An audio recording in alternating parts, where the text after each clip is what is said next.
a look at the California Highway Patrol 1978 Dodge Monaco.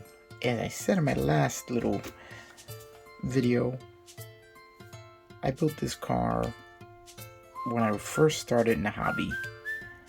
When I was a little kid, many years ago. I think when it was first released as the Force 440 kit. And I've always wanted to revisit that because I thought it was such a cool car. And for my birthday, my wonderful better half got me this car here, which is a 1978 Dodge Monaco, which is basically a reissue of that kit, but with 4 doors instead of 2 doors. And I jumped up and down when I saw this because I have really wanted to revisit this kit.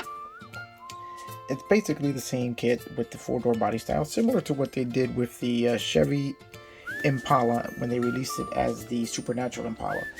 And they basically just gave you a 4-door body with the 2-door kit. So we have basically the same thing. I'll be able to revisit this build, one of the early ones, and I remember all of this. All of this is original artwork from the original box art, except for the push bar and the light bar. I don't know if that was original artwork, but it is so cool that she went out and got this for me as a surprise, because I was talking to her in a small conversation we were having about my beginnings in the hobby. And right now we're gonna just crack it open and take a look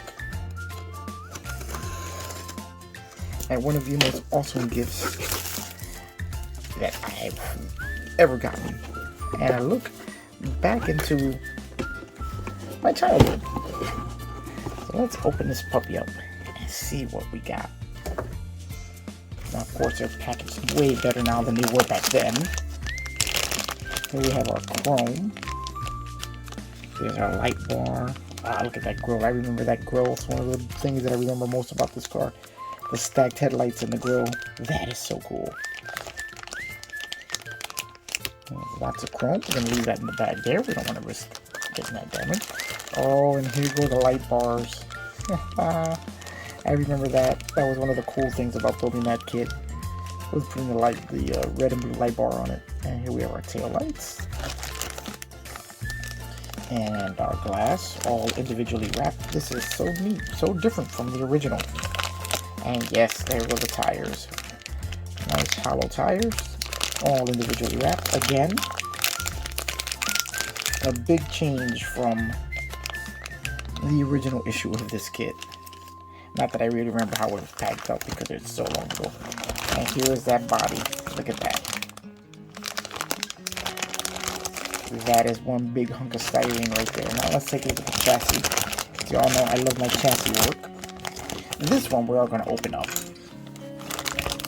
because I have got to take a look at this. You guys have no idea how excited I am about this, as I'm revisiting one of the early kits. Actually, one of the first kits. This is probably the first car kit that I ever built. And here goes the chassis. Okay, we have our drive shaft already engraved there. There's our catalytic converter, our muffler. Everything's all in there. All in all, not a bad chassis. Gonna be plenty of room for detail work on this one. Here's that body. Let's take a look at that big old Dodge Monaco body. Look at that 4-door. And there's that big massive front end. And that huge hood. I remember this big wide flat hood that this car had. It's not a bad casting. It's got a bit of flash on it. That's all going to have to be cleaned up. But the mold is not bad at all, for as old as the basis of this kit is. And we have our torsion bar suspension there, all represented. Okay, very cool. Alright, let's put that to the side. And let's keep looking back into the past. Okay, what do we have here? We have a truly different colored plastic in it. Oh, this has to be the the new parts that they added to this kit, because they did add a few new parts to it. So let's see what we can see as far as what these new parts might be. And I've been this excited about a kit in a long time, and mostly because, as I said, it's just revisiting my childhood. These are the newly tooled parts which were added to this kit. This is the push bar. Odd that they cast it in a different color plastic, but interesting. Let's take a look at this interior, which again, one of my other favorite parts of kit building is looking at the interiors. And here we have our steering wheel. Not bad. A little bit warped, but we can work with that. We can fix that up. Let's take a look at this interior. Nicely molded, a little dirty. Seems like the molds that they're pressing these things out of aren't the cleanest in the world. Again, we're going to have to clean that up. But the interior is not bad at all. A little bit of door panel detail there, not a lot. Kind of light, but not bad at all. Plenty of room for some detail work there. Okay, let's look at the dashboard here. You can see the instruments are all there, the radio's there. Very cool. All the engraving is very nicely done in there. That's inside. Let's see what else we have inside. We have our wheel backs. Let's take a look at the seats. You don't want to look at the wheel backs, they're just, round circles. Here go the front seats, and we have our folding armrest here. Very cool. That's the backrest of the seat. Yeah, we're definitely going to have to wash all of these down. You would say you don't have to really wash kits today. This is exactly the reason why you do have to wash them. The plastic on this is not the cleanest I've ever seen.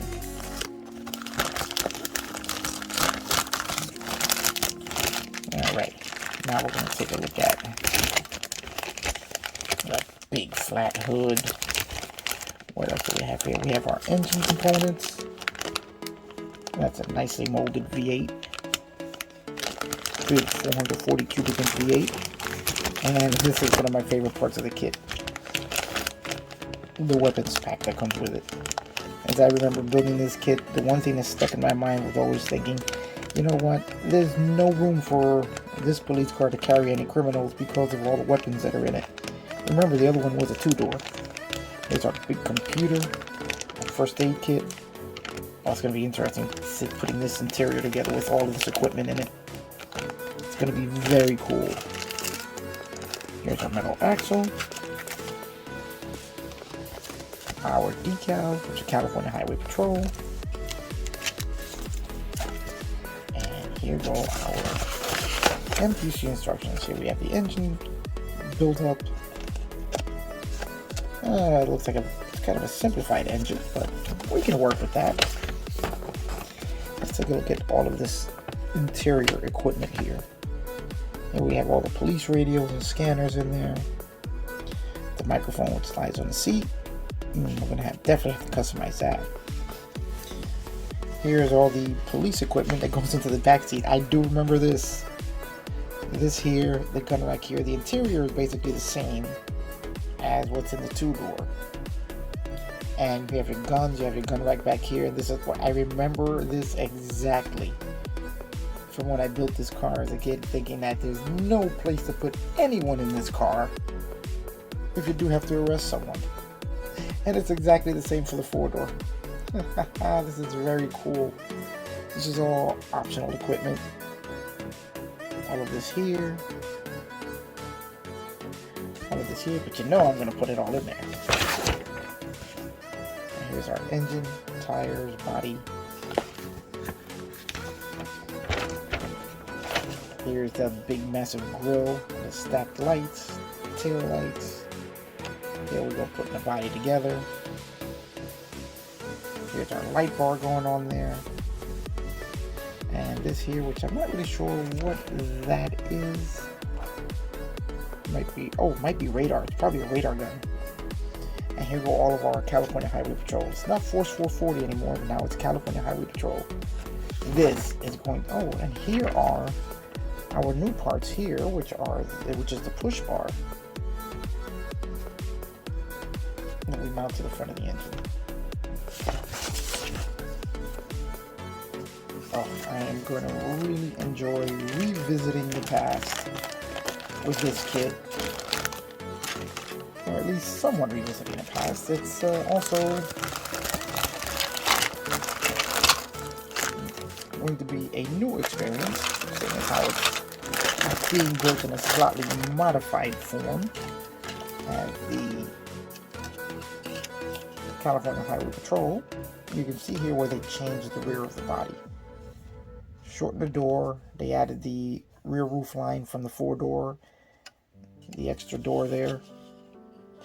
Basically exactly what they did with the AMT was the Supernatural Impala, and that turned out to be a great kit.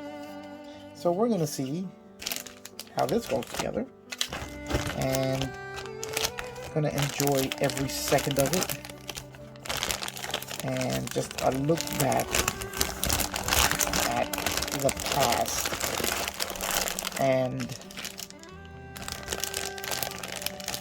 oh, and this is a newly tooled, you can see here the light bar is also a new tool. It's also made, it's chromed, but it's on the gray plastic. As you can see here, the plastic under the chrome is gray, so it's part of the same tooling as the new push bar. Because if we look at the other chrome, it's on the white plastic, similar to the rest of what's there. So this is all old tooling. This is new. The push bar is new. So I wonder what happened to the original light bar and why they changed it. Oh wait, we have two light bars. There's one here. This is the new tooling. And this is the original one. They left them both in there. Well, that's going to be interesting to see. Oh, that's very interesting. So we can give you a look at that. That's the original light bar that comes on the chrome tree. And this is the newly tooled light bar, which it looks a whole lot cooler. That's really very interesting. Now, the instructions didn't make mention of that. They only made mention of the new light bar. That's very, very interesting. Alright guys, I just I'm jumping for joy at this kit. And as soon as I'm done with the current builds, I have a few more builds which I am doing for a few guys. But this one is moving high up on the list of upcoming builds on the channel. This is going to be so cool. Alright guys, thanks a lot. I'm still jumping for joy and I'm very happy. And happy birthday to me. See you on the next one.